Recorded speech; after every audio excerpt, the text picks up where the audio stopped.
Hurricane Milton is moments away from making landfall on the west coast of Florida. Outer bands of the storm are already having devastating effects in that state. Winds over 100 miles per hour, tornadoes and flooding have already hit parts of Florida, and large portions of the state are under evacuation orders, not warnings, orders. Local officials are warning people to stay safe and hunker down. Those waters are dangerous. Those winds are dangerous. There's a potential for missiles. When the winds pick up, it is not safe to be outside right now. You should be in a structure that is able to withstand the storm and be hunkering down.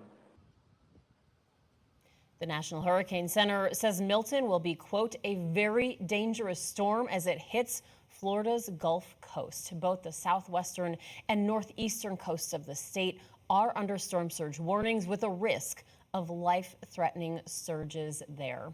Milton is expected to make landfall as a Category 3 hurricane, but it's so powerful that it could still be a Category 1 when it slams central Florida. Scripps News national correspondent Addie Guajardo is in Orlando live for us tonight. Addie, what is the latest that you're seeing there in Orlando?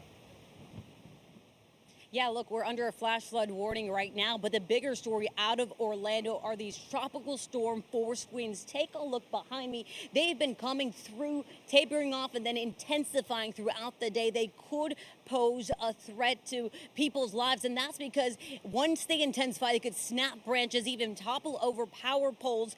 Now, today and tomorrow, winds are expected to reach 60 to 80 miles per hour with wind gusts reaching up to 95 miles an hour, and we could see an additional 4 to 8 inches of rain in some areas, even more rain, and it could potentially prompt evacuations and even water rescues if you don't heed the warning. Officials are saying there are currently over 500,000 power outages across the state of Florida at this moment. President Joe Biden held a briefing earlier today saying resources and aid is on standby. They're just waiting for the word from Florida.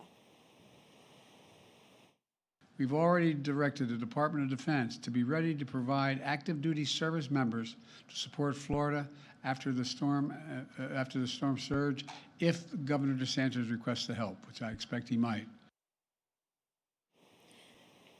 Florida Governor Ron DeSantis also just put out a tweet saying Hurricane Milton is about to make landfall right now. Now is the time to take shelter in place, adding that first responders are staged and ready to go as soon as it's going to be safe outside, and rescue efforts will be on their way to help people and help save people's lives once it is safe to do so. There are currently 155 shelters across the state of Florida that are currently open right now, and a local NOAA emergency responder that we spoke to says he expects there to be widespread damage from the I-4 corridor from Orlando all the way to Tampa. That is also a major vital resource when it comes to travel and ensuring that resources and emergency personnel get to the people who need it most.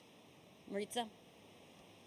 Yeah, Addie, our producers are telling us that Milton has just made landfall in Siesta Key. That's breaking news here.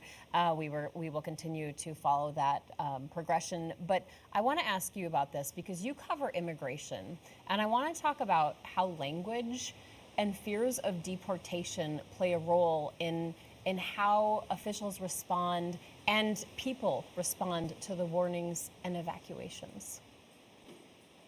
Yeah, look.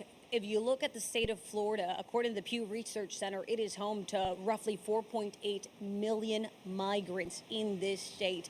Many of them don't speak or read or write English. They only speak their language, many of them from Latin America, making it a language barrier. Many of them work at restaurants or even hotels that have remained open. Some of them don't even know their full rights.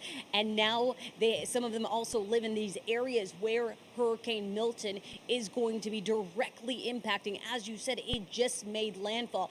We heard that immigration advocates were reaching out to migrants in various areas throughout the state to try to help them understand the warnings and prepare for this major storm. But immigration advocates said that there was a lot of hesitation and resistance to even going to some of these shelters because some of these migrants were fearful that they could potentially be deported.